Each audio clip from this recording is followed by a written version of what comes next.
We are live. Are we live? It's been a while since I said that. We're back, folks. We're back. It's what? How long has it been? 3 weeks? Three. Like I think 3. Jeez, man. Well, we're back. 3, 2.5. Yeah. Whew. It's only what? Has it been a month and a half since the draft? We had to reflect a little bit to get good draft grades. That's important. That's important. We didn't want to rush into it. We wanted to make sure we're. No, everyone does it right away, but no. Yeah, right. We didn't want to give the snap reaction. We wanted to see which rookies were holding out of OTAs. Oh God, we haven't been able to talk about that at all. God. Yeah. Anyways, we'll get to that one. Oh God. Man. Quick shout out though.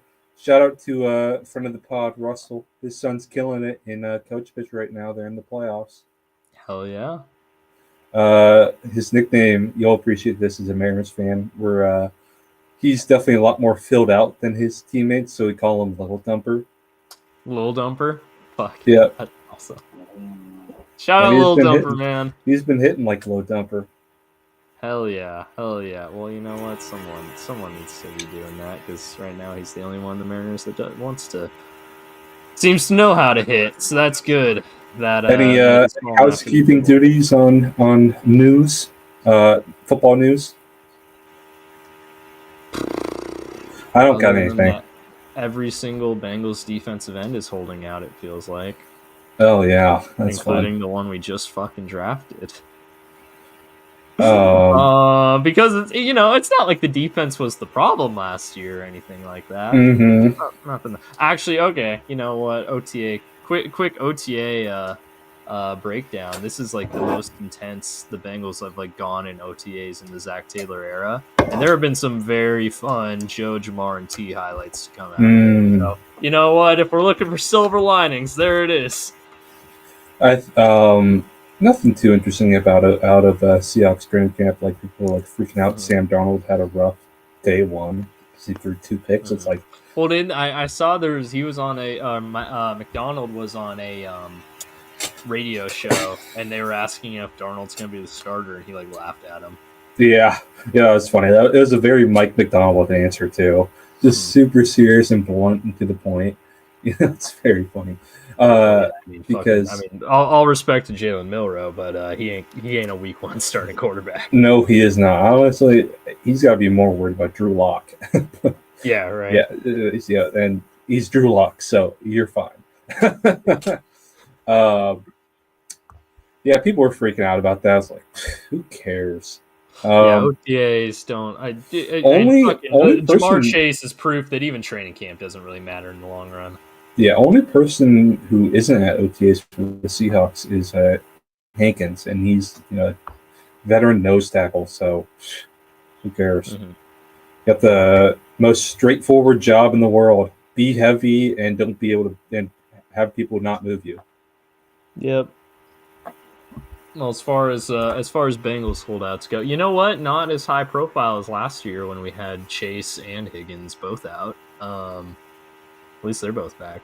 But yeah, we got Jermaine Pratt, who we all know. Like, he requested a trade, and no, they don't want him back. They're probably just going to end up cutting him. So, wow, I don't really care about that. Shamar Stewart, that's fuck, man. How you get your first round rookie? Who's in the wrong on this one? From what I read, it seems like the Bengals are being kind of stingy. Oh yeah, no, it's about and you know why? And actually, the backstory on it, it's actually all Jermaine Burton's fault. Oh really? Well, because the Bengals are trying to include a clause in the contract because of Jermaine Burton that if he gets into any, and the problem is how arbitrary the clause is. So I still think it's the Bengals' fault, but the clause is basically like, hey, if you get into any like off-field problems, we can void your future guarantees. Because of Jermaine Burton causing problems last year. And obviously because of how arbitrary that is, because like what's an off-field problem? Mm-hmm. Like going to the casino like Jermaine Burton did, an off-field problem. Is getting in domestic abuse is an off-the-field problem. So it's like, but the problem is because it's not specifically defined what constitutes that, that's the issue right now. And they included it in all their rookie contracts this year, but Stewart's Well, Stewart and Knight haven't signed, but Knight's at least participating. Stewart's like, I don't want to participate at all until this is signed. So I wonder how the NFLPA feels about that. Yeah, I don't imagine they're big fans of it. Then again, the NFLPA and the Bengals have never exactly gotten along. Yeah. So I get why they're doing it, but at the same time, it's ridiculous. Yeah. And then obviously everyone knows Metro Yeah. Yeah. I find it hard to see if he's going to be a Bengal this year. I think they're not going to trade him. They're not. Oh, really? They need to get blown away, like future firsts at this point, because they didn't trade him prior to the draft. If they were going to trade him prior to the draft, I could see him settling for a second or something. But now, like, I don't see him getting traded. This might literally just end up being like a Le'Veon Bell situation. Oh, yeah. He doesn't play all year, which would fucking suck, man. But they're not going to trade him. I know they're not going to. So Bengals we'll see. I will say and someone. Or sorry, go ahead. Bengals are already not the most inclined to player trades. No. Well, and then a lot of the inside, like Rappaport and Fowler and all of them are saying like, and they're probably they're getting the Bengals side of things here, but they're like, oh yeah, something will probably eventually be agreed to. And to their credit on that note, like whenever Burrow says he wants something, he usually gets it. They get it. Yeah. And a few weeks ago he said that he wanted Trey. Like okay. But he was a little less aggressive about it than he was with like Higgins. So okay, interesting. Yeah, which I mean, it's a little less of an impact. But then again, your defense was fucking shit last year, so maybe you should be more aggressive about it.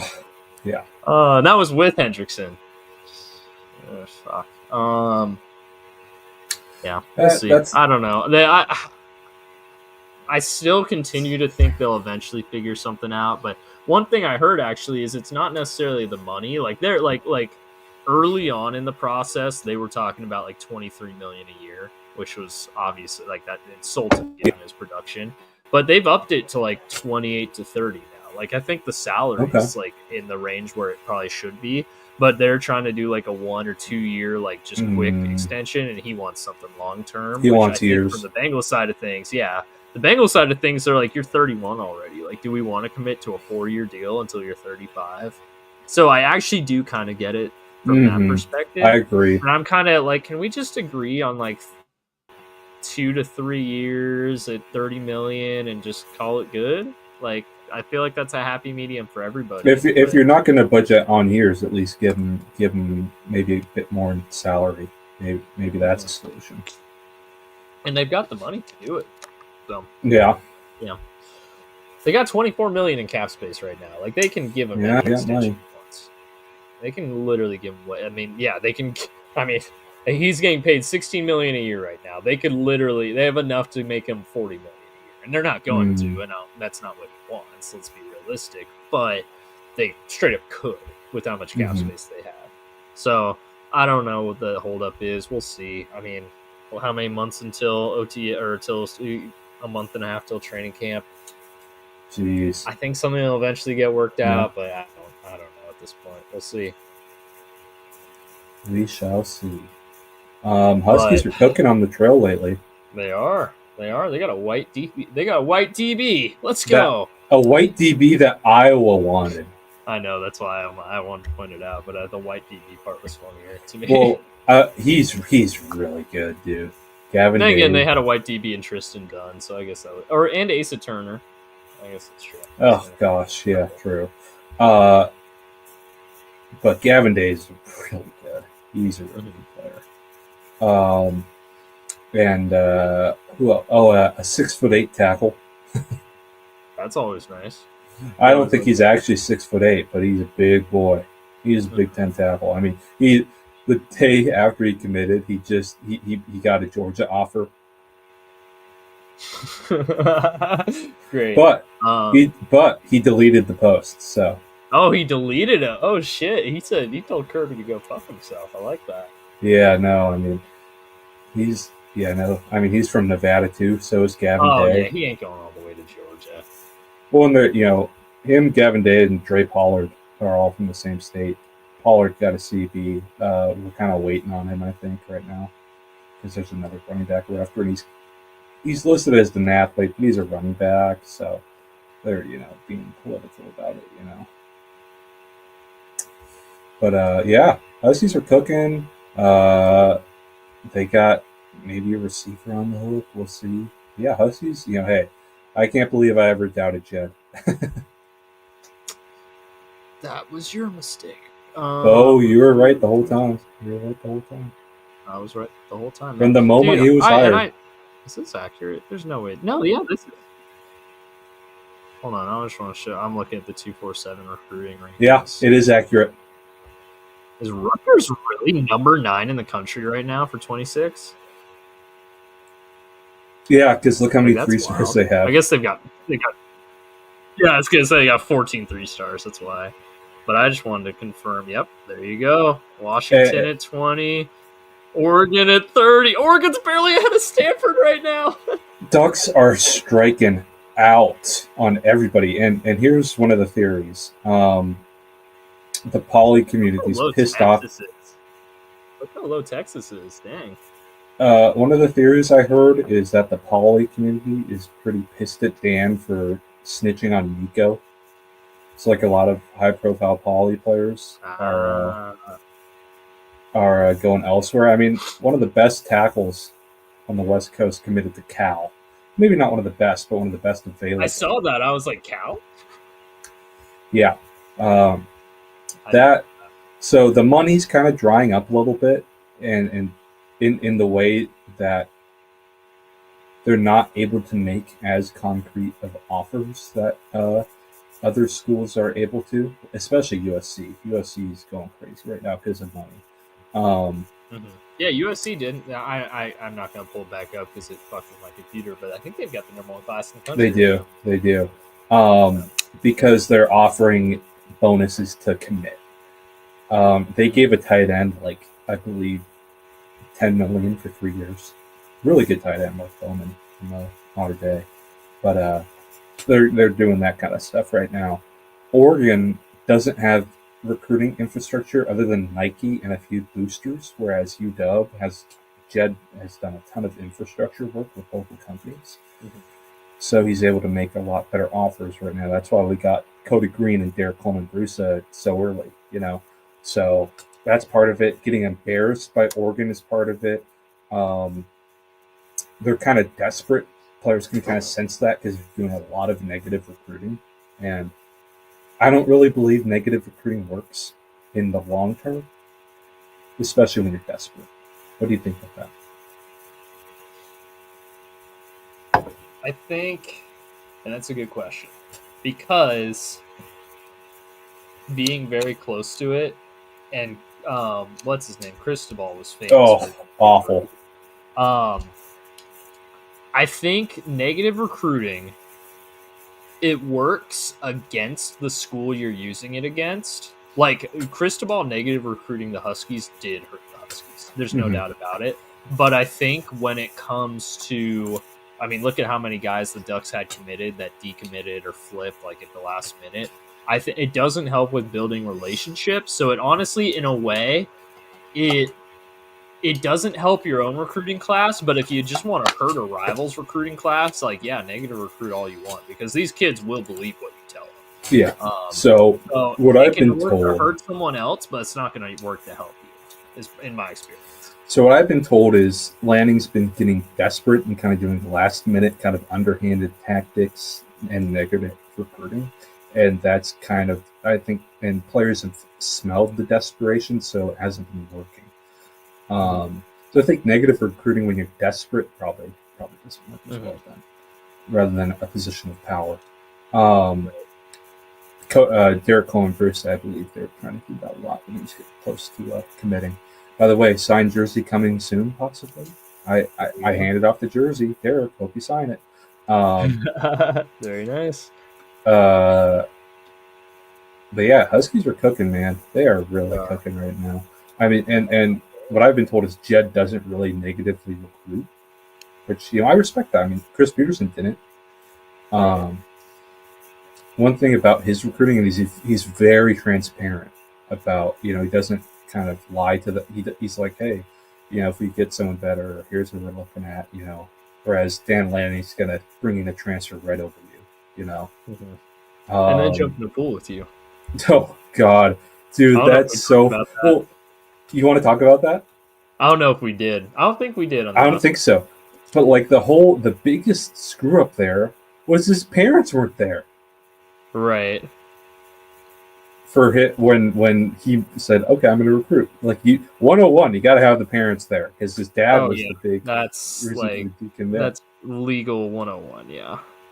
That's recruiting 101. Have the parents on board, and then he flips like a week and a half later. Oh, he flipped? I didn't even realize he flipped already. Oh no, he decommitted. He decommitted. My bad. Decommitted? Oh fuck! Still, I didn't realize he decommitted already. Yeah, he decommitted. You didn't know that? That's why everyone's making fun of it. Even worse. Oh no, it's horrible. He decommitted. He's taking a visit this weekend, but Lanning really put his reputation on the line for. Well, like as soon as we got those two commits over the weekend visit, Ducks announced 2 2027 commits. It's like, well, those aren't sticking. Yeah, right. That was hilarious. It was like a little media cycle right there. I mean, not that I feel bad for him or anything, obviously, but like, fuck, man, you did all that shit, embarrassed yourself on fucking TikTok and Twitter and all that shit, and you can't even get the guy to not decommit after. I know. And then fucking laughing stuff. Man, it's been a rough couple weeks for old Dan. Honestly. Yeah. Well, here's the thing. From what I've been told, is that Oregon and Lanning love to play the media game, and they thought they'd get some points for being the one who stood up to the NIL and leaked that Nico was looking around, and that's largely backfired because it burned the poly community, and we all know they're super super tight on the West Coast, and it worries agents big time because you got to be real quiet about that stuff. And that scares NIL agents because there's a lot of shady stuff happening, a lot of shady stuff. So, and then one other thing I've been told is like Lanning's kind of weird around like the Polynesian recruiting because he's not from the West Coast, so he doesn't fully get it. Yeah, the South, right? He doesn't fully get the importance in the stuff you have to do for the poly culture on the West Coast. Mm-hmm. By the way, did you see Jed reposted Tetero McMillan's mom saying, "Do not call him Tet"? I did not see that. Oh yeah, it's funny. Tetero McMillan's mom's like, "His name's not Tet, it's Tetero or T-Man." Right. That was pretty funny. Yeah, I don't know why people started calling him Tet. I mean, I guess they just really want to reduce the number of syllables, I guess. Yeah, but it's easy to say. If it's fun to say. Yeah. It's fun to say Tetero. How many times can you say I know, right? Tetero McMillan. Alright, I think that's speaking of, I was going to speak about draft prospects. It's time to get into Oh, there we go. Nice. There's the segue. By the way, I love that post that you sent today. Kevin Stefanski talking at the groundbreaking when he's going to get fired. Yeah, no, like fuck everyone in Cleveland knows he's getting fired next year. So like, why are you talking at the groundbreaking? I mean, if you're there, I get it. If you're there, if you should probably be there. But them Haslam's asking him to talk when they know damn well he ain't getting another year. He ain't gonna be using that facility. He ain't gonna be there. He's gonna be coming in as opposing offense coordinator. It's gonna be that Jamal Adams opening the door meme. Yeah, the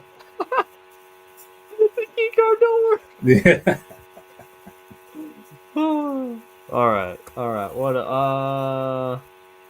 Oh yeah, CFB 25 or 26. Woo! Officially can do an online dynasty across platforms, so we will be there. Oh yeah. Hell yeah. I'm excited. Like 1 month, I think it comes out like July 7th, I think. Yeah, So, early July. early July. 1 month. I Man, it's remember being basically so for the pissed. year. I know. Well, I think it came out a little later last time. Right. But still. I'm still playing CFB 25 and having a good time with it. Oh, me too. Me too.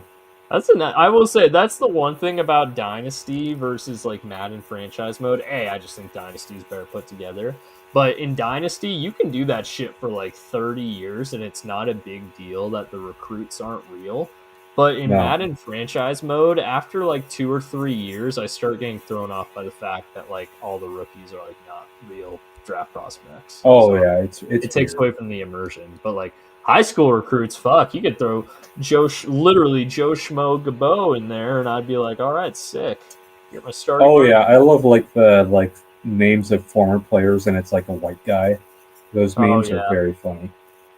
My favorite thing is still the first dynasty I ran. I got a running back named Sam McCaffrey, who was a white guy to commit to Stanford, and he ended up winning the Heisman in his third year. And I'm like, man, that's Stanford is good. so fascinating this year Yeah, because Frank Reich is their head coach. Because they got a better recruiting class than Oregon right now. hey, you know who you have to thank for that? Troy Taylor. No, I don't know who. Andrew Luck. Oh yeah, true, Andrew. Oh fuck yeah, duh. Well, yeah, all the articles back from when they first hired Luck were like, oh yeah, he's turning the program around. Like he's like the spearhead behind all the recruiting right now, and I'm like, yeah, I could see that. I mean, I fuck, if I just ever met I Andrew Luck, think I just just want to go play for him. it's gonna be hard for Stanford in the ACC. Right. That's just the one thing. It's like, man, I hope they can. I really hope. As much as I hate playing Stanford, um, I think they'd be a really good fit in the Big Ten. Right. Well, they do have one of the more high-profile general managers in college football, so that's going to help them going forward because that Oh position yeah. is really important. Oh yes. Ask Courtney Morgan. Oh, that's Courtney Morgan. I remember how He pissed you doesn't were do already. shit at Alabama. Didn't do shit at Washington. Now isn't doing shit at Alabama. So there's this one guy who's one of the recruiting. I'm gonna look up his actual title. Real Mm-hmm. quick. His name is Marcus Griffin. Mm-hmm. Um, he is on the. He's one of the people on the recruiting staff, and he's been doing awesome, by the way. And Marcus Griffin, director of recruiting. Okay, um, went to Bellevue High School, and he's just as chunky as. Oh no, he's way better at his job and 100 pounds lighter than Courtney Morgan. Uh, Marcus Griffin. He was a big reason why they flipped Cody Green. We brought him in from Cal this year, and he got a 5-star to visit Cal. Tells you. I can understand visiting Stanford, because I mean Cal and Stanford have a similar situation, not doing so hot the last 5 years, and in the ACC in California, but Stanford's the best university in the world, honestly. Mm-hmm. Cal's pretty good, but it's not Stanford. Right. No, I And mean, no. Stanford's only competition from an academic standpoint isn't at the Harvard. FBS level. It's all the Ivy League schools. Honestly, I'd prefer to go to Stanford over those guys because one, it's gorgeous, especially compared to. Oh yeah, the weather's beautiful year I got round. to. I actually walked around the Stanford Stadium when I was down there. Mm-hmm. Gorgeous, gorgeous. I actually Uh, love Stanford Stadium. Like, it's obviously not the biggest, and it's known for being fucking quiet. But I actually love the stadium I itself. didn't get to go inside it, but I walked around it. It was cool. It was Yeah, very raised up. yeah. Well, it's the only college football exclusive stadium to host a Super Bowl. Because obviously Miami's done it, but that's CFB exclusive. Mm-hmm. But So it's a fun fact for you. it was really cool. I guess the Rose Bowl too. Never mind, I'm wrong. The Rose Bowl too. Oh yeah. I mean that's John Madden, right? Yeah. But that's just the greatest college. That's just the greatest football stadium in the world. Yeah. Right. If they hosted the Super Bowl at the Rose Bowl every year, I don't think. I mean, obviously the cities that are bidding for it would complain, but I don't think fans would I don't. complain. No. It's it's the best stadium out there.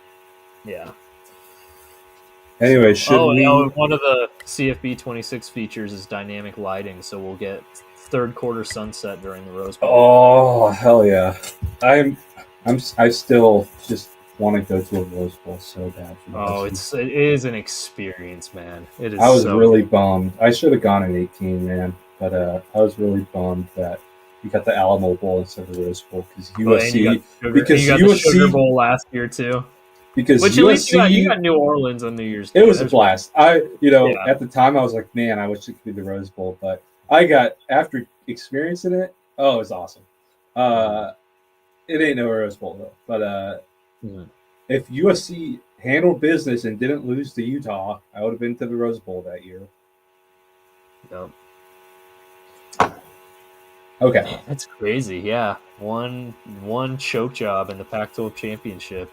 They were up 14. I got so drunk that night. I was celebrating the project being done, and I saw the score at the bars. Oh, they're up 14. Because I was with nerds, so it wasn't a bar with TVs. And then I checked my phone like an hour later, and they're getting smacked. I'm like, God damn it, USC. Like, that's the thing. USC's killing it on the trail right now. I have zero fear of USC as long as Lincoln Riley's there. He's just soft. Like, they brought in Danton Lynn and, like, amazing defensive staffers. Defense still wasn't any good. Mm-hmm. Like, I remember someone was saying, how do we feel that we brought in a linebacker coach that coached under Lincoln at USC for a year? I was like, it wasn't his fault. It was not his fault that the linebacker stuck. All right. Should we get into it? Yeah, let's do it. It's what's that? 4 minutes after I segued it. Let's finally 27 minutes. Not bad. Not bad. No, it's true. You know what? It's the first episode in 3 weeks. I respect it. But I mean, we've done way worse. That's true. We've gone an hour before we got into the actual topic before. And now that it's summer break for you and I'm unemployed, we can go late. Yeah, that's true. But all right, my friend. So we'll just go in order here. Since Let's we're do doing it. AFC first, starting with the Buffalo bit. Wait, is the soundboard put away? Yeah. Okay, I don't want to have to delete the NFC episode like last year. Which the soundboard's been gone for a while. Okay. All right. I learned my lesson. That was the draft grades episode last year. It was. It's suspiciously missing. We don't know why. And I don't know if I can get it to work with StreamYard. That's fair. Well, I just want to make sure because don't want to delete draft. We're the West Coast Draft Podcast, and there just isn't an NFC draft grades post for 2024. I don't know. I have no clue why. No idea why. It just disappeared. I remember when I pressed that one and it played. I was like Charles Barkley after he said shit on national TV. You ever see that clip of the clip? I have. I've been seeing a ton of inside the NBA clips on Twitter because they're going away. I saw like a super cut. It was like 20 minutes of Charles Barkley just ranting about San Antonio women. Oh man. I love how he just refuses to back down from it too. Like there'll be like a skinny woman from San Antonio. He's like, they flew her in from Dallas. See, he's a true hater like us, though, especially like me. Won't back down. Other than the one time I did back down, I was right. I was 100% right. But for prosperity, I you know what? He's back now, so he can't. I saw the greater good. I saw the greater good. You saw the greater good. That's important. He's back. That's the one time I will admit I did back down, but I was right. Well, now that he's back, you and Jaina can bury the hatchet. Yes. Well, I buried the hatchet with her then. They bury the hatchet. Oh, nice. That wasn't even intentional, but I buried I buried it with right there and there on the post with her, so we were good. But I did end up doing it. I was right, but whatever. Man, I can't. I mean, I should have just rolled with that and see if you caught it, because I didn't even catch it. I didn't catch it. I didn't catch it. All right. Well, anyway, so the Buffalo Bills, AFC runner-ups. Starting with here. Interesting draft here. Very defense heavy. Very defense heavy, which makes sense because their defense sucked for large portions last year. So They really, they should have taken like a 7th round flyer on Restrepo. I think he would have been so good in that system. Just give Josh Allen a safety blanket. So we got Hairston the first. Then they came back Sanders in the second. Lane Jackson the third. Dalen Walker in the fourth. Hancock and Hawes in the fifth there. Hold on 1 second. Default. Sorry. There we go. Oh no. Why is that bigger for some reason? Okay, it's fixed. Okay. Anyways, things that nobody cares about except me. Okay, here we go. Dorian Strong doubled down at corner there in the 6th.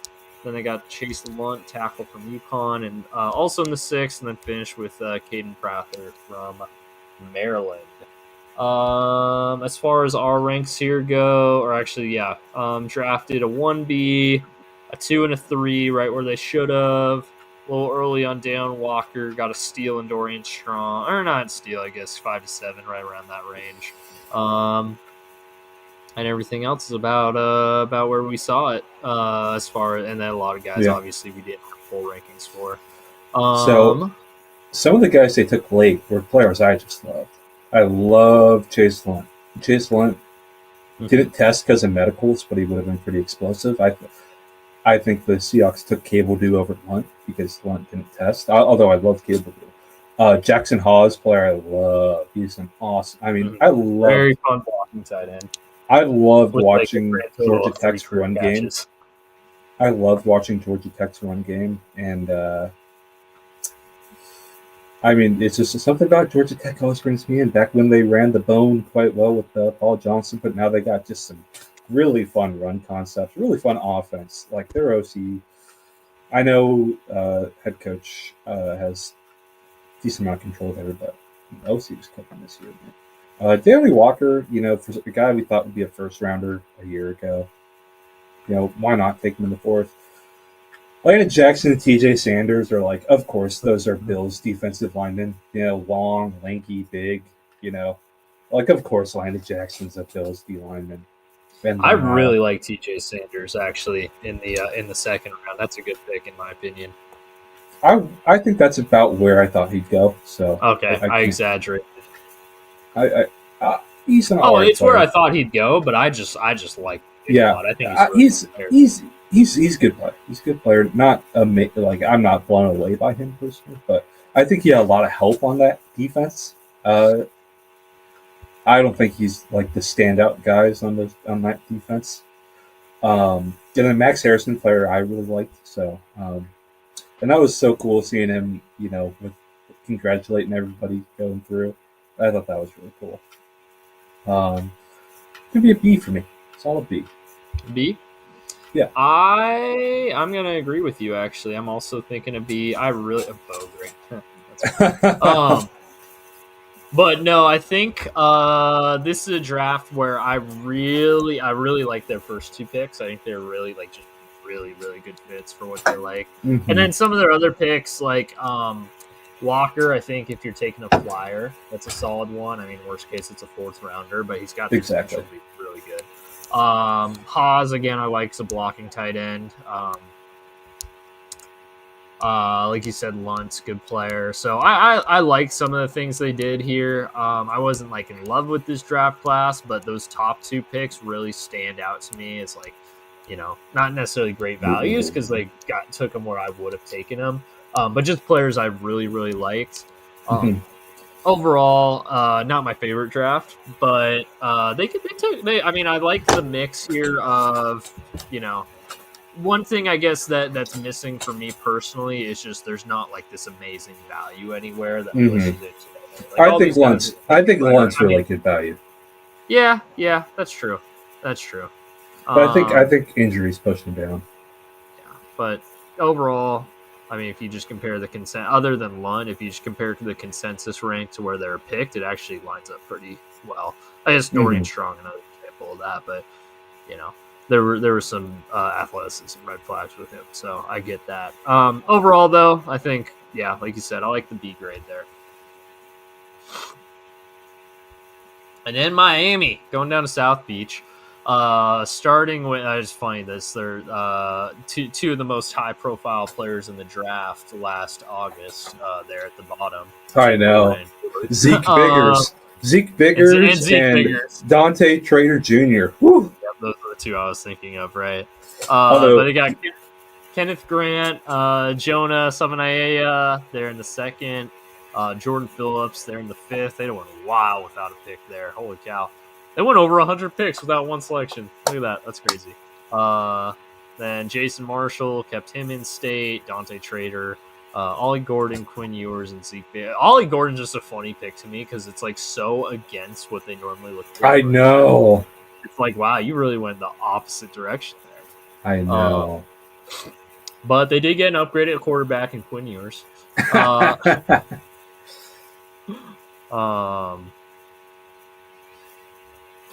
High-profile quarterbacks that you think might have CTE. They're both with the Miami Dolphins. Actually, they still need Carson Wentz. Then they'll be good.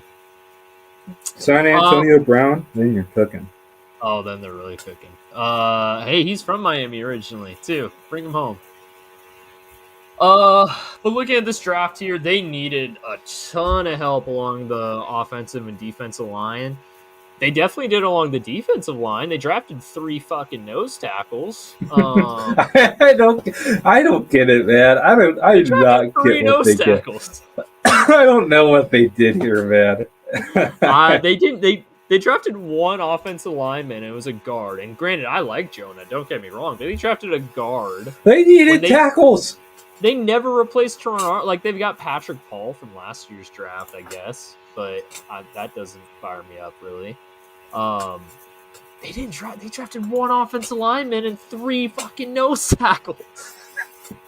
I don't get it. They're switching them. They're J.R. Sweezy style. J.R. Sweezy. Oh, J.R. Sweezy. Yep, there you go. You know what? Of these 3, Grant's the most athletic. Maybe he could play tackle. Oh God, he's so fat. I know. Honestly, I kind of see what Larry Johnson was saying when he said when Kenneth Grant visited Ohio State, he was like, "You're too fat. Lose weight to play defensive end."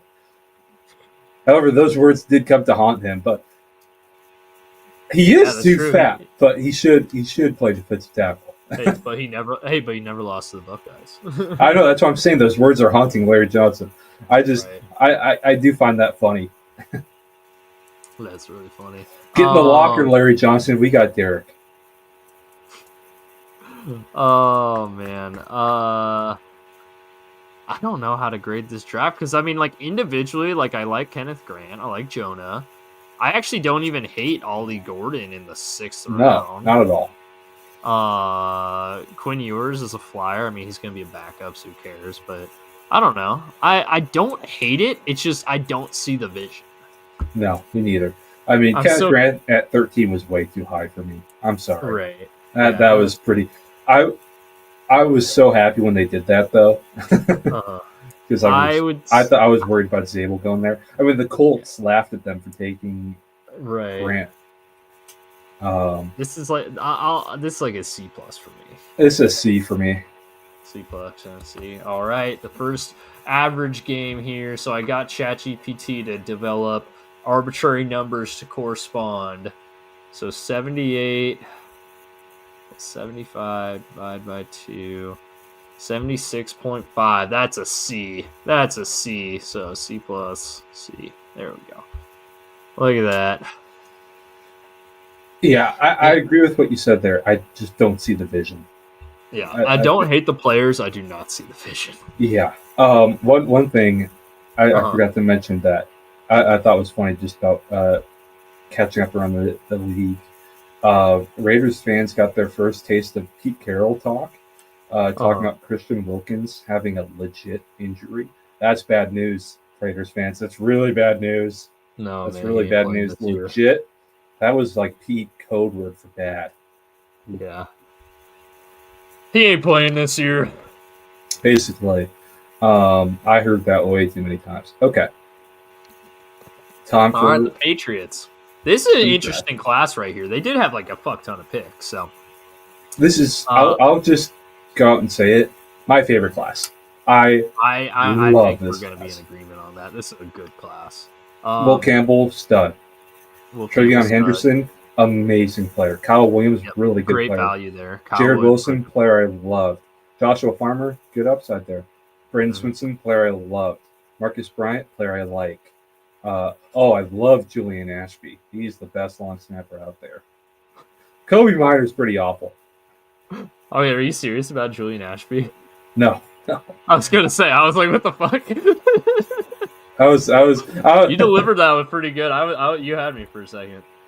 but Until I wasn't like, I have no idea who Marcus Bryant is. Well, I knew who he was, but I'm like, I don't know. Huskies tried hard. Oh, that's right. I remember Marcus Bryant. And we actually had a better offer than Mizzou, but he wanted to play for competitor. And the Patriots draft Loop. Oh wow, they were taken within 4 picks of each other. Okay. Sorry, I skipped ahead for a second. I just wanted to see how high Borjales got picked ahead of Tyler Loop.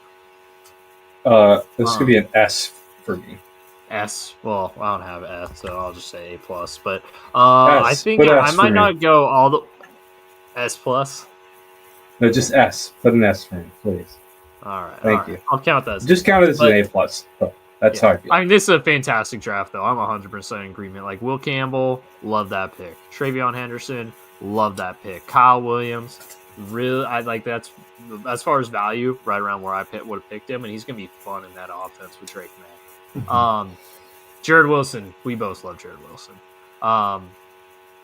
Not much on Craig Woodson, honestly. Josh Farmer, though, I like that one. Braden Swinson, love that one. I know he had injury stuff that pushed him down the board, but man, he's a ball player. Oh, yeah.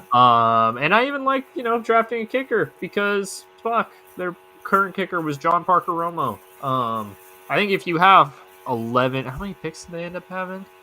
A lot. Let's see, 4, 5, 6. I guess I can just do a count here. They had 11 picks. If you have 11 picks and you need a kicker, you just want a kicker. That's fine. They did kind of burn those last few picks. I don't care though, to be honest with you.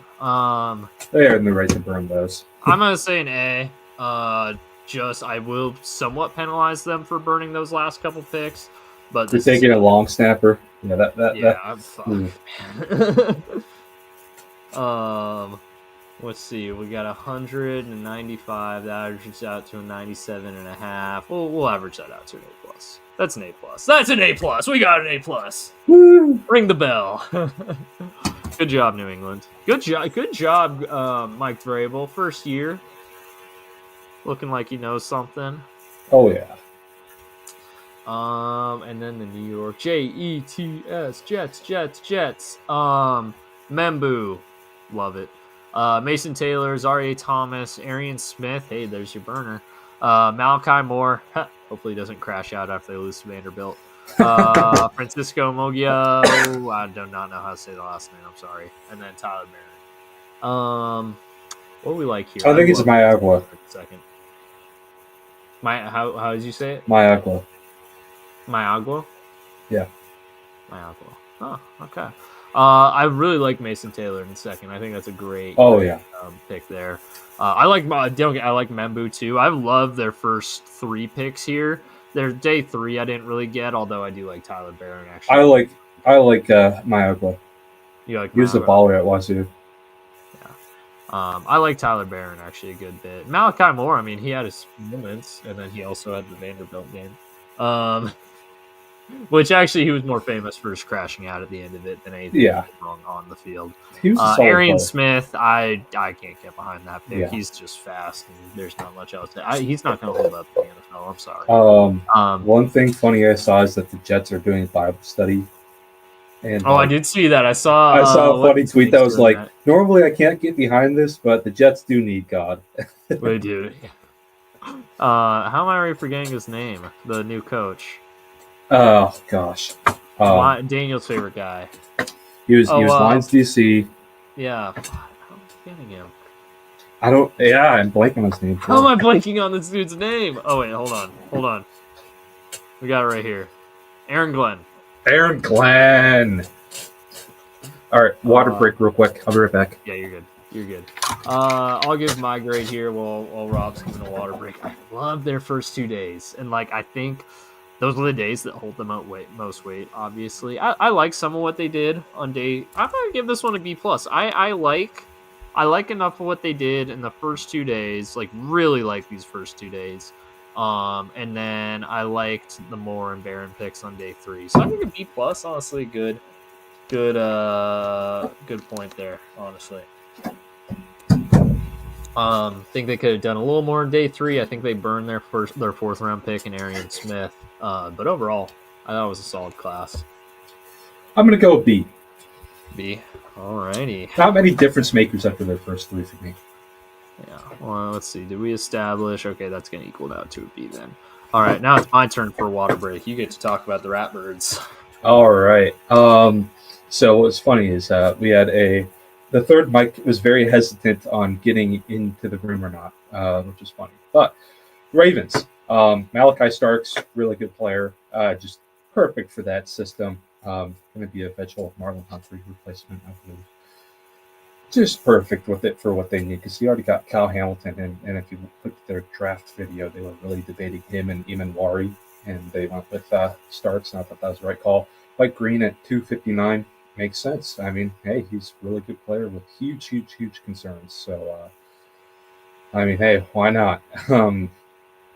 But kind of a bad look taking him right after all of the Justin Tucker stuff, in my opinion. But, I mean, it's a solid organization, and if he screws up, they're going to take care of him, that's for sure. Tyler Luke, of course, as your replacement for Justin Tucker. Looks like that career is coming to an end. Oh, they already cut him. I know, but is anyone going to pick him up? Oh no, Justin Tucker's career's over. Yeah. Maybe the Browns. That LeJohntay Webster was a pretty solid player at Colorado. I'm not a big Emory Jones fan myself. Carson Vincent solid.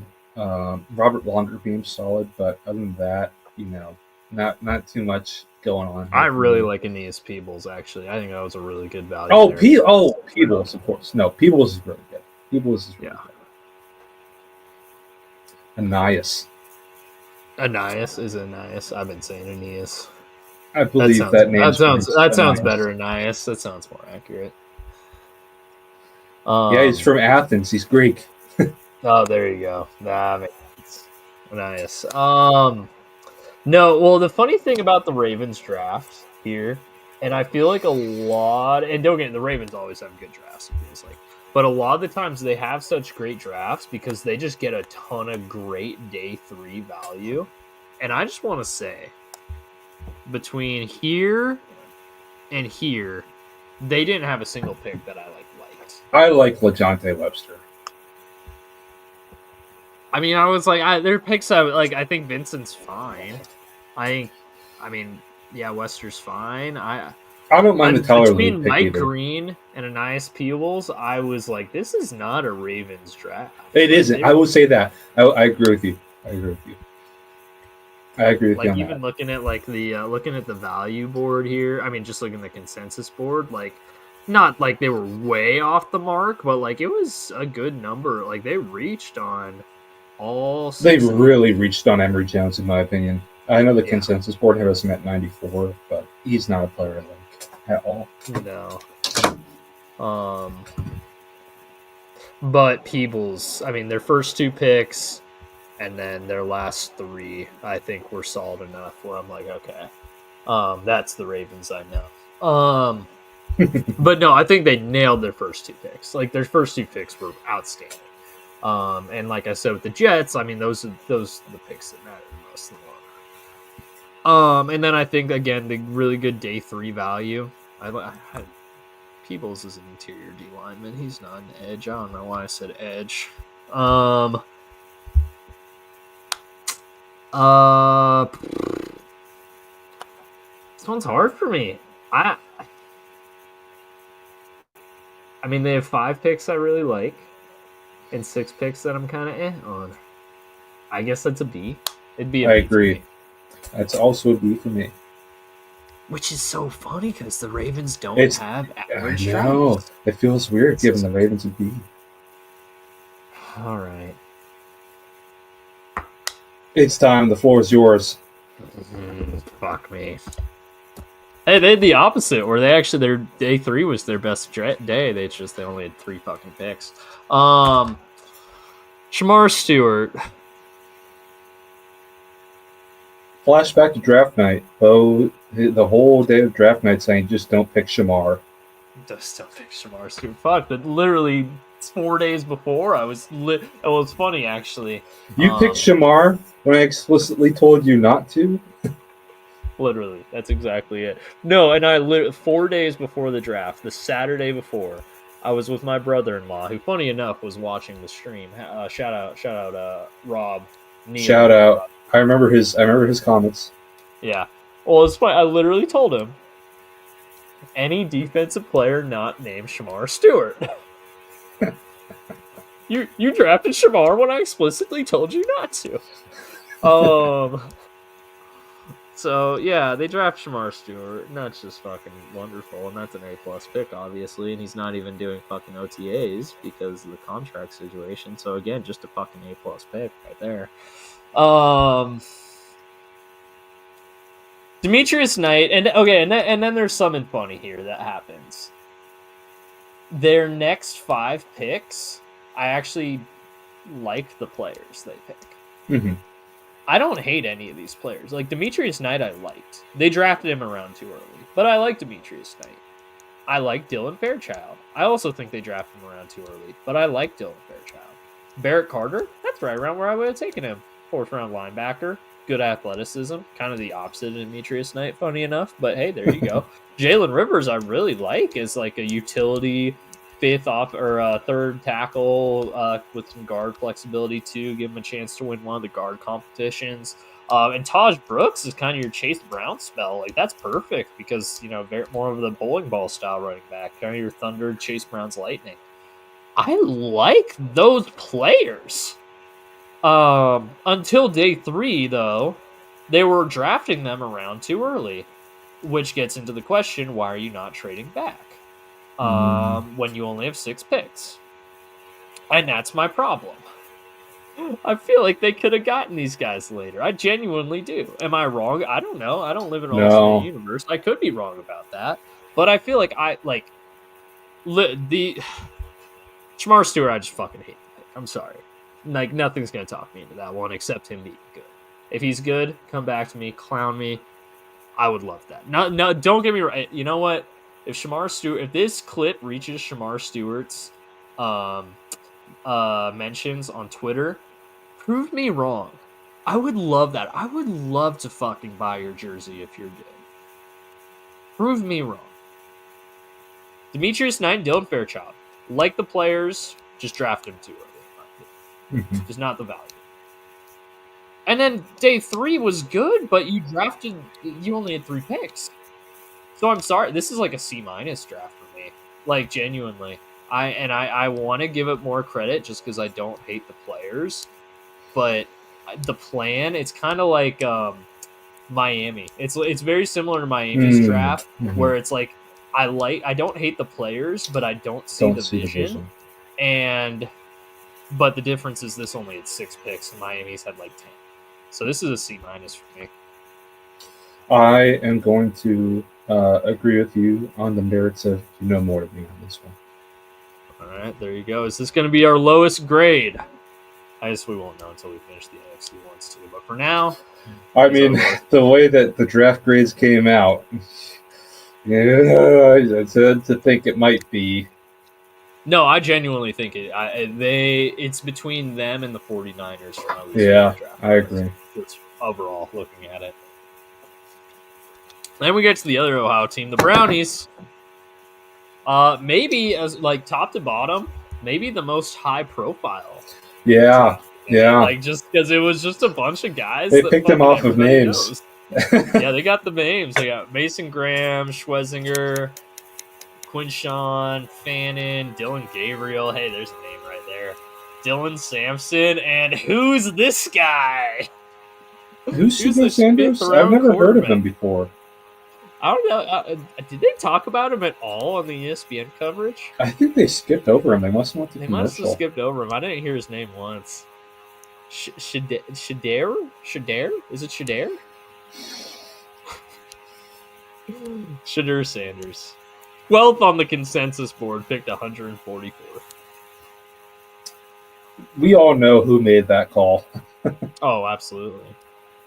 That was a Haslam call. That was a hat. Well, it's funny. Literally during the ESPN broadcast, they cut to a live feed of the Browns war room.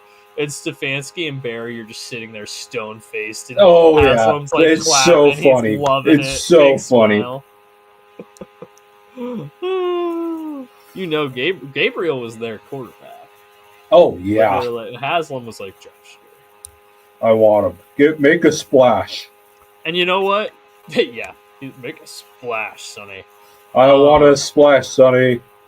Well, but the funny thing about that is Shedeur is a better quarterback than Gabriel. So, yeah. Which one of those two is not taller than a local beat reporter? That is true. That's pretty bad that you let that get caught on camera. Right.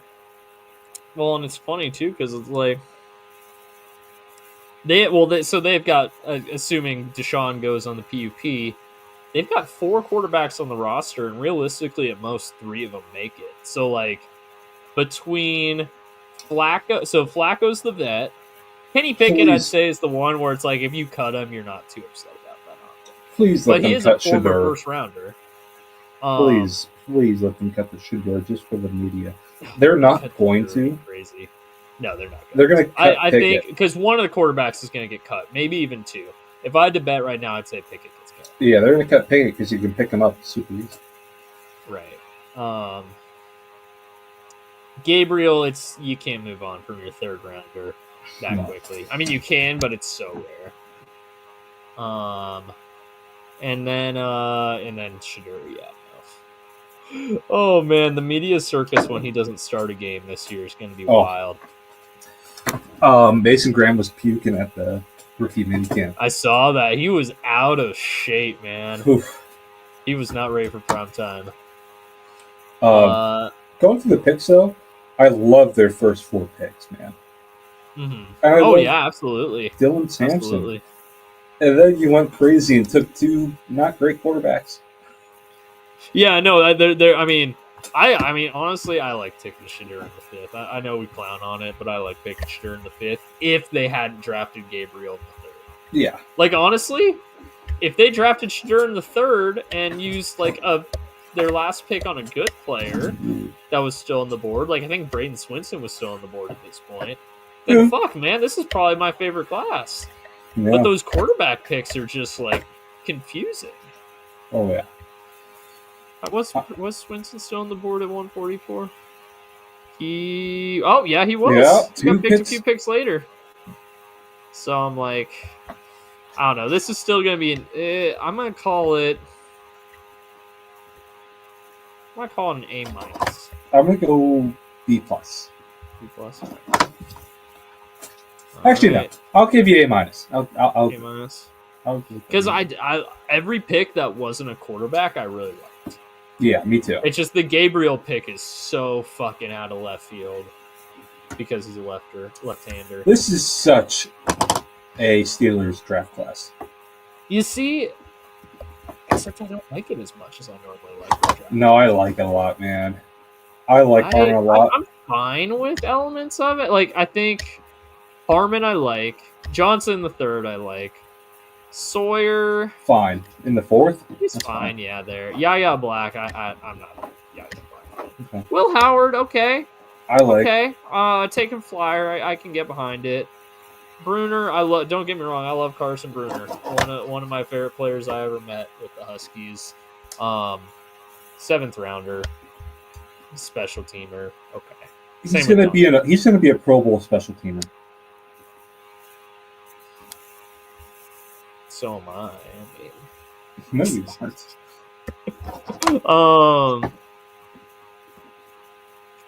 I mean, no, it's a good class, but I struggle to be like blown away by it. That's fair. And that's like, kind of what I meant by such a Steelers class, though. Right, but I feel like the Steelers class trenches. is like last year, 2024's class. I was like, holy fuck, they're nailing this. And I never really felt what I meant by Steelers class is just play style positions. Oh well, yeah, okay, that's fair. Very trenches, very tough. Trench. I mean, if you count running back as a trench position, which it's not really, but it's at this point kind of is. Yeah, I mean, 5 trench guys, and then you got Howard obviously, and then Dante Kent, who it's gonna be a special teamer probably. I'll give it a B. I'm gonna give it a B plus. You know, it's funny. I talk shit about it all the time, and I actually give it a higher grade than you. You misunderstood what I meant. I think that's fair. It is a very Steelers class in that regard, and I like the players. I think I flipped this. I think I'm first actually. Hold on. B plus B. I like the value on Will Howard. It's a solid all around class, I think. All things considered. Nothing crazy, but I also didn't hate any of their picks. I mean, their 2 worst picks are their 2 7th rounders, where it's like, okay, if both those guys turn into solid special teamers, like, cool. I guess I didn't love Yaga Black either, but also that's 164th overall, so who cares? On to the AFC South here. Honestly, I'm going to rate this lower than the Bengals. Really? Why? There's only one player. There's 2 players I like. And they weren't what they needed to focus on. That's true. They did not do enough on the offensive line. You took one offensive lineman. And I like Ursery, but... I'm not the biggest fan, but you traded while your best O-lineman, cut another one, and didn't really add anything. And CJ Stroud, you're literally David Carring him all over again. Right. I like Higgins in the well. It's kind of fun that they got both the Iowa State receivers. That's kind of fun. It's like really? That's it? Yeah, so right. Honestly, what did I give the Bengals? You got him a C minus. I would have given a D plus then. D plus, wow. There's 2 players I like, and that's it. I don't see it at all. Graham Mertz? Why the fuck? Yeah, why are you using a pick on Graham Mertz? I'm sorry. Not only are you fine at quarterback, Graham Mertz sucks. No, this was like 50 picks before the Dolphins picked Ewers. If they needed a backup quarterback, Ewers was still on the board here. That would have been funny. Oh yeah, that's true. Keep Houston to. I don't see it at all. At all. Like, I think I'm gonna be a little high on it here. I really like Jaden Higgins. I love Higgins in the well. I really like Higgins. Yeah. I like Ursery a little bit more. I'm still not the highest on him though. Yeah, like 3rd rounder. They probably drafted him. They drafted him right. Not only are these not good players, but it's not a good vision either. No, and I like. Well, funny thing, I like Marks and Reed. Actually, I like both of these guys. But Jalen Smith at 97 is fucking crazy to me, and they just burned their last 3 picks. Although, I mean, Iowa tight end, you know, Luke it's not the worst wide to take. I'm gonna give it a C just because I like Marks and Reed on day 3. And I'm just a huge Jaden Higgins fan. So I'm going to give it a C, average out to a C minus. And I will say I do like Woody Marks, but it's like, is that really what you need? It's not. This is an interesting class here in Indy. Warren, Tuamaloa, Wally, Travis, Giddens, Leonard, Tim Smith, Hunter, Wooler.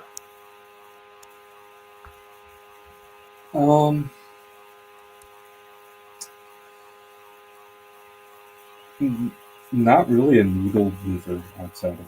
No, just things I like. Tyler Warren, the chalk pick of the whole draft process to Indy. Yeah. They make it happen. Good player. Giddens I really like. Hunter Wooler I really like.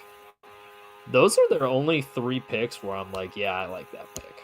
All the others are like, okay. I don't hate any of these picks, but none of them are like they have 3 picks that move the needle for me. I think they drafted Justin Wally way too fucking early. 80th overall is insane. Like that's a terrible pick. I'm sorry, Justin, if you're watching this. 80th overall is terrible. Riley Leonard, I mean, fuck, it's a tall, fast quarterback. A tall quarterback, I won't even say fast. A tall quarterback that can move, which is clearly their team. And Anthony Richardson's fast. I don't know if I'd call Daniel Jones fast, but he can move. Hunter Wooler, I actually really like though. Fuck, this is a C+ for me. There are enough things I like here that keep it from being just a pure C, but overall I'm just like, okay, that was a draft. Yeah, it's gonna be a C for me. Maybe I'm a little harsher than you, but it's just like I need needle movers. Yeah, that's fair. And it's not a Colts thing. I've actually loved their drafts lately, but right. This is not for me. I think I really liked their draft last year. Yeah. The Jaguars. Okay, here we go. So Travis Hunter. That's all right. There you go. Heisman Trophy winner. Khalib Ransah. Oh, that was so funny. Khalib Ransah. Straight up the Key and Peele sketch. White Milam. Jack Kaiser's here. Jack Kaiser, right? Jalen McLeod, Raywan Lane, Jonah Monheim, LaQuint Allen. I actually like LaQuint Allen. I do too. Him and Tootin's actually kind of a fun pairing as far as running backs go. Kind of the same type of running back, so it's interesting, but I don't hate it.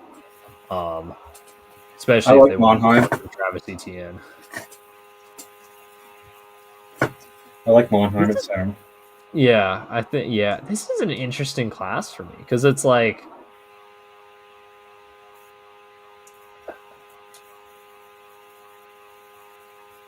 I don't know. I mean, I like it, but I don't. There. I have questions. So like Travis Hunter, fuck yeah, that's a great pick there.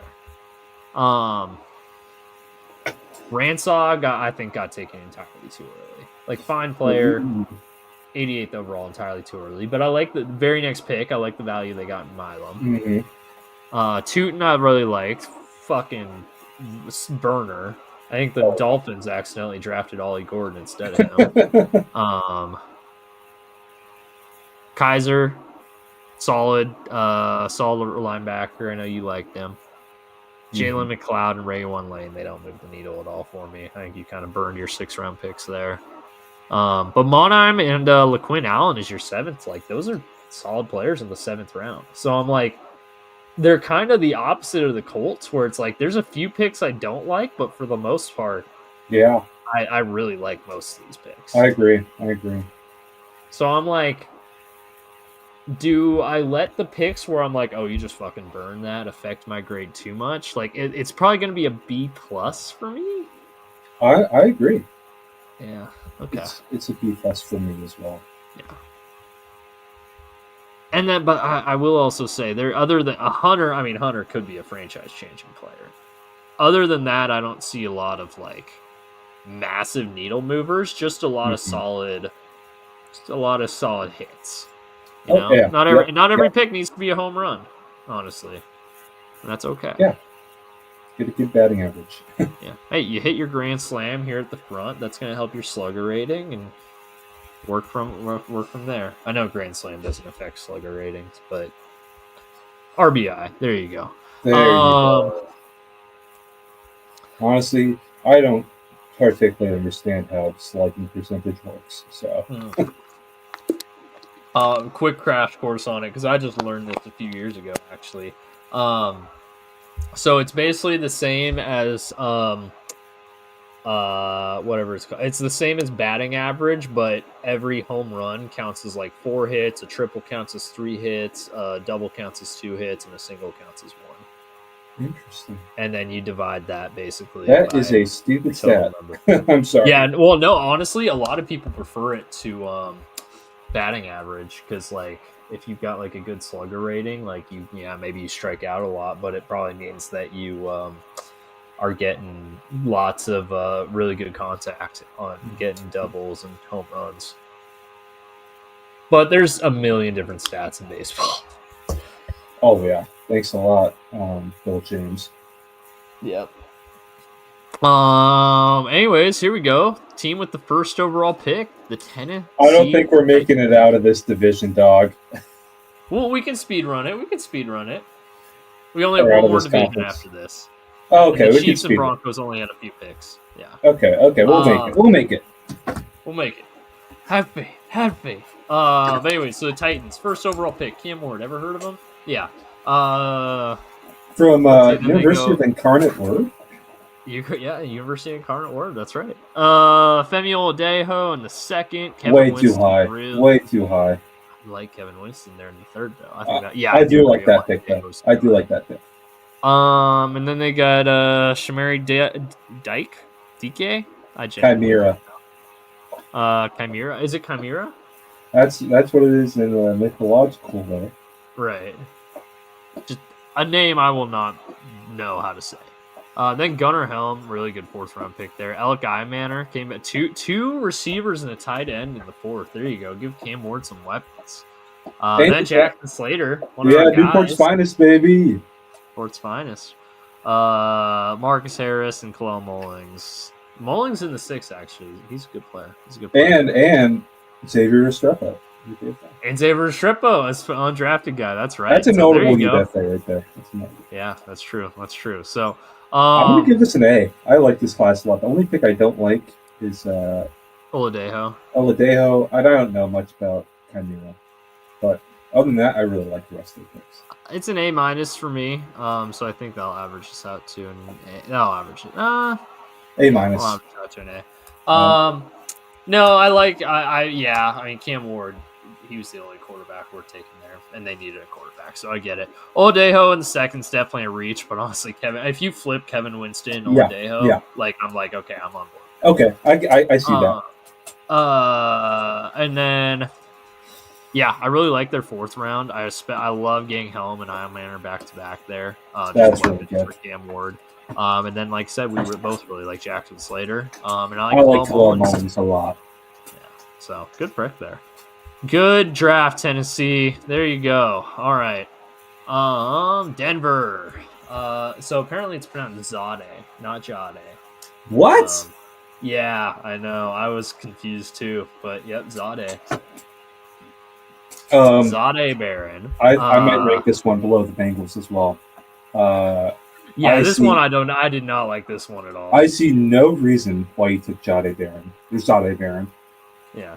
I don't get that pick at all. Harvey's way too high for me. Where's the Miller Moss love here? Right. RJ Harvey, ridiculous. Pat Bryant, Savion Jones, when you took the wrong LSU player edge was rusher. There, you took the wrong player. Q Robinson's not a needle mover for me at all. A punter. You play at mile high. You play at mile high. Why are you taking a punter? Right.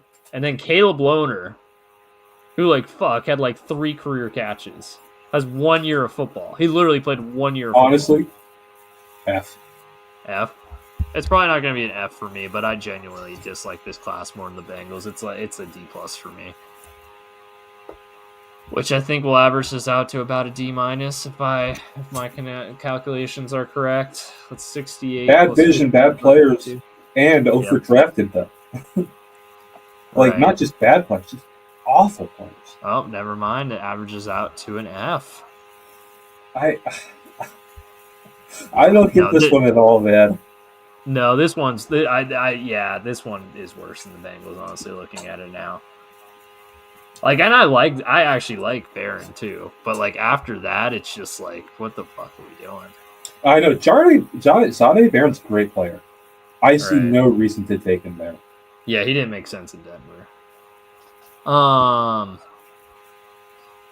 right, here we go. Chiefs. Simmons, Norman Lott, Galati, Noel Williams, Jeffrey Bassa. I'm afraid to say I think the Chiefs got cooked here. There's two Bassa. players I like.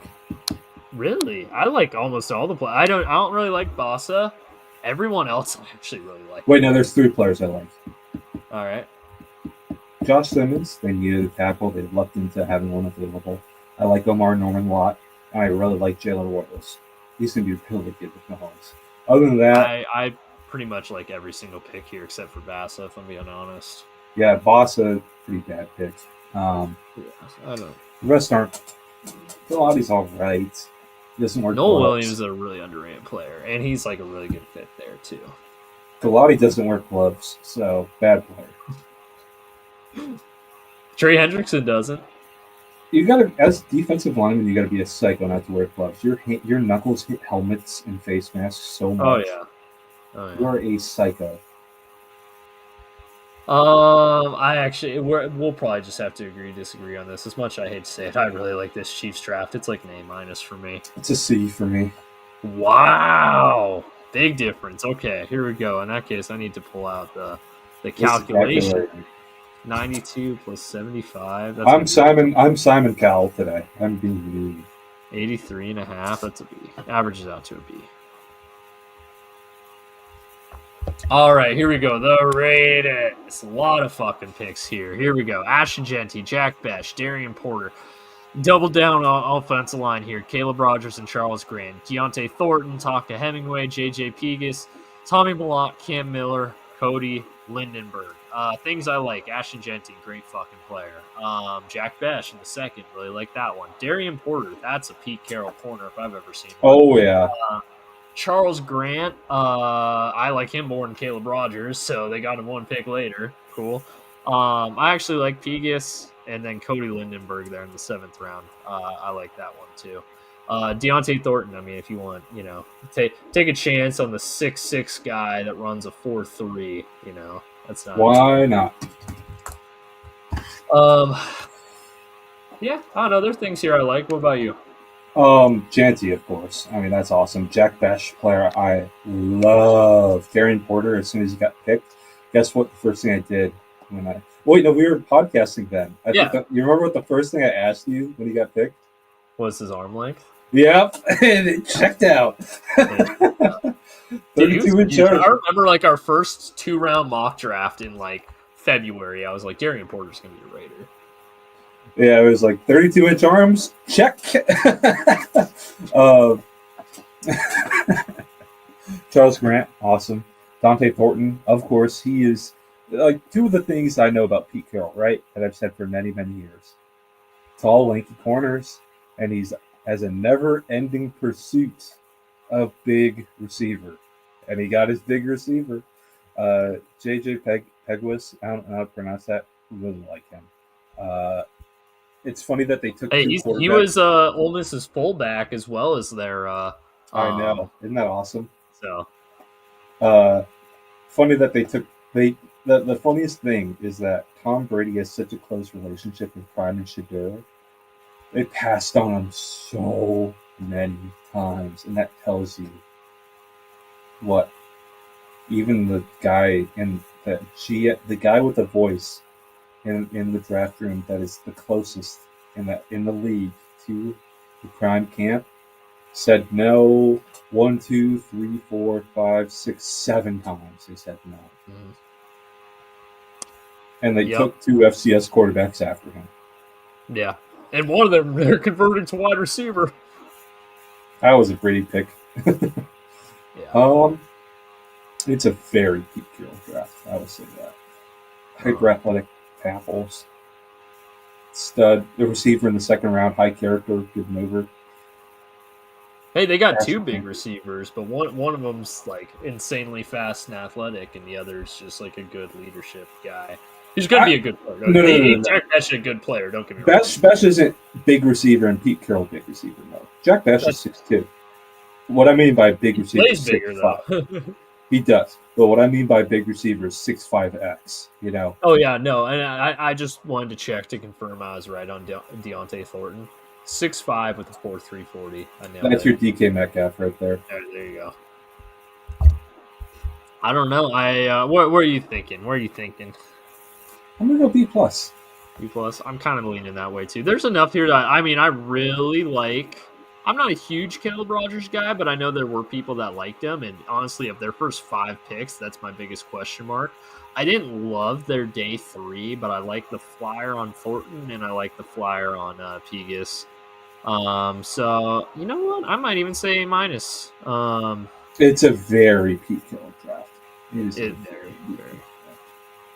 All right, last one. I told you we could speed round the West. Here we go. The Chargers. I don't think we'll be very confident. Actually, they got your guy Gadsden. So Hampton, Harris, Caldwell, Kennard, Lambert Smith, Rondé Gadsden, Branson Taylor, RJ Mickens, and Triquise Bridges. There's some players in here I like, some players Hampton. I don't like as much. Yeah. Hampton, awesome. You know, of course, Harbaugh wants a stud running back. Jamari Caldwell. I actually like Caldwell as a nose tackle. Oh, me too. He's going to be a really good nose tackle, man. I was hoping he'd fall a little further. If that's a player I wanted the Seahawks to take a look at nose tackle. We'll get into it, but the one big thing I really wanted them to do that they weren't able to, and they even talked about it in the presser, was they weren't able to get a nose tackle. And then Kyle Kennard. I've been talking about Kyle Kennard. I like Kyle Kennard a lot. He's a good player. You know, I love Rondé Gadsden. They got Disley, so he's not going to have to play wide. So, he can play more of a split out guy. He's going to be fun. I will say, though, other than Gadsden, they burned for the Yeah. Like, did. I'm just not a big fan of like any of those 4 guys. Triquise Bridges, look where he was on the fucking consensus board. It's the number of the devil. Yeah, I remember the 2 things I remember about Triquise Bridges was one, he got hooked against us, and he was like transferring in UW in Florida with his finalists, and he took a video telling his dad, "I'm going to Washington." And his dad started crying because he didn't want to go to Washington. He was like, "Nah, I'm just kidding. I'm going to Florida." It's like, fuck you. Well, I gotta say something here, and I know NFL teams aren't really checking the consensus board, but if at the end of the draft process it's Thursday morning, and I look on the consensus board, and I see a guy is 666 on the consensus board, you got to take him off the board. I mean, you know what day 3 is, though, right? It's your guy's day. Oh no, I'm making a joke about how he's evil. Yeah, I mean Harbaugh's very Catholic too. So. Yeah, man. Should have taken him off the board. What the fuck? Where's our boy Robbie Oots on the board? Oh, let's see here. Where did he land? He was 356. Wow, not even nearly as bad as that. No. I've been replying to Seahawks Twitter asking for more Oots content, and I'm hoping to parlay it into how many likes for a signed Robbie Oots jersey. I want that so bad, man. I want a signed Robbie Oots jersey. So with the Chargers, there are 3 picks I like. I don't know. This is probably like I'm gonna call this C+. There's 3 picks I really like, but then just too many that are just like eh. I agree with you. C+ for me. But if all 3 of those guys hit, it's gonna be a good class. And I think. Oh right. No, trust me. Because then you get a potential elite running back. You got a really strong interior defensive lineman, nose tackle. I think Caldwell can be an elite nose tackle, man. Khalil Mack. So. There's enough here that I think there's potential, but like I think Lambert Smith, Taylor, Mickens, and Bridges, like I don't think they make the roster. You're really gonna make me wait till last next episode? Fuck yeah, I am. Oh man, we can start from the bottom and work our way up. No, it's cool. Okay. We'll save best for last. Yeah, so we're probably going best for first. So And I think we're saving best for first and best. I'd say the best three classes, and we'll get into this more. And, right. Dallas had a good class too. You're right. They had a really good class. Say what you will about blue and green classes, but I do think the Seahawks have the third best class. I think they're going to be up there. I'm just glad we found a class that was worse than the Bengals. Thanks, Denver. Didn't think we'd find one, but there you go. Oh man, the only pick where I felt really, really sniped the whole draft. You know who it was? He's on screen right now. Ezraku?